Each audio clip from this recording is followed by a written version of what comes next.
جو لوگ اللہ پر ایمان لائیں، کہیں کہ ہمارا رب اللہ ہے، پھر اس پر جم جائیں، ان پر فرشتوں کا نزول ہوتا ہے۔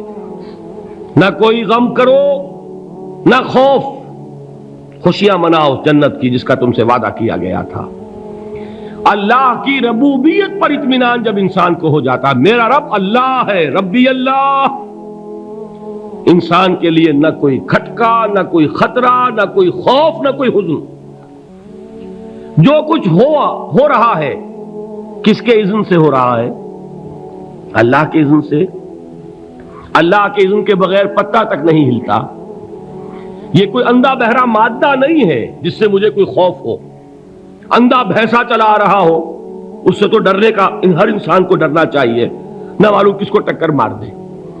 لیکن نہیں، اس کائنات کو چلانے والا ایک سمیع و بصیر خدا ہے، وہ جو میرا دوست ہے، میرا ولی ہے۔ اللہ ولی الذین آمنوا یخرجہم من الظلمات الی النور۔ اللہ اہل ایمان کا ولی ہے، ساتھی ہے، پشت پناہ ہے، مددگار ہے، حمایتی ہے۔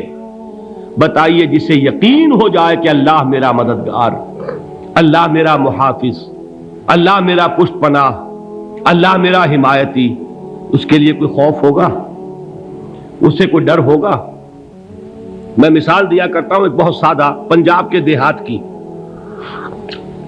تو بڑا چودھری ہے اور کوئی غریب کسان ہے۔ اس غریب کسان کے جانوروں کو ہر وقت اندیشہ ہوگا چوری کا، کوئی میری بھینس کھول کر نہ لے جائے، کوئی میرا بیل کھول کر نہ لے جائے۔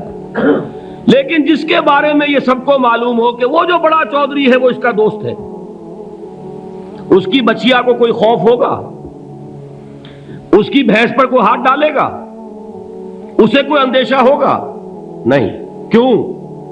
کہ وہ بڑا چودھری، بڑا اس کا یہاں کا سردار، جاگیردار، سب کو معلوم ہے وہ میرا دوست ہے، کوئی میرے خلاف اقدام نہیں کر سکتا۔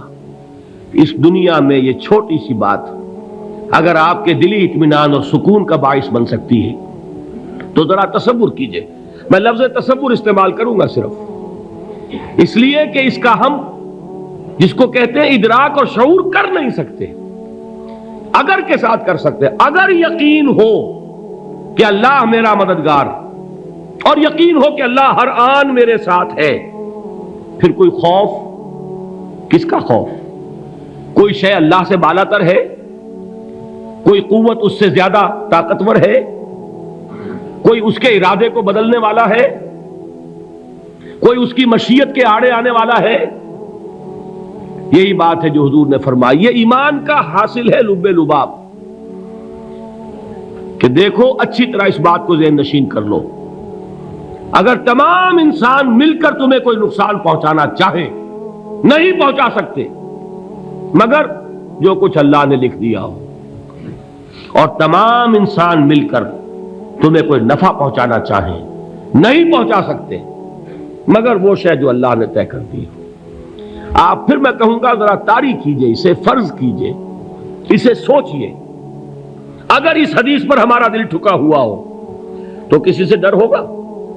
یہ مجھے نقصان نہ پہنچا دے، یہ میری رپورٹ خراب نہ کر دے، یہ میری انکریمنٹ نہ رکوا دے، یہ میرا یہ نہ بگاڑ دے، یہ میرا یہ نقصان نہ پہنچا دے۔ اس کا ڈر، اس کا ڈر، اس کا خوف، اس کی خوشامد، اس کے لیے جا کر طرح طرح سے اپنی عزت نفس کو ذلیل کروانا اس کے سامنے، یہ سب کچھ کیوں کرتا ہے انسان؟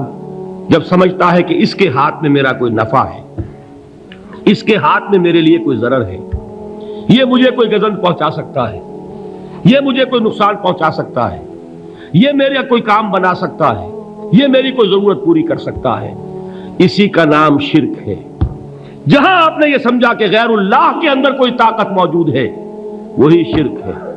بتوں سے تجھ کو امیدیں، خدا سے نومیدی، مجھے بتا تو صحیح اور کافری کیا ہے؟ شرک تو یہ ہے۔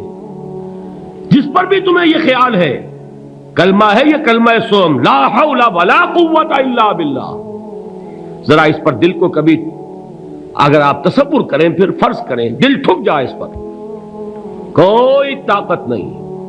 یہی بات تھی جو شیخ عبد القادر جیلانی رحمۃ اللہ علیہ نے اپنی وصیت میں اپنے بچے سے کہی. 11ویں دینے والے ہیں، لیکن حضرت شیخ عبد القادر جیلانی کی وصیت اور تعلیمات کو کتنے لوگ ہیں کہ جانتے ہو؟ یہ جن مقامات تک پہنچے ہیں وہ کس چیز کی بدولت پہنچے؟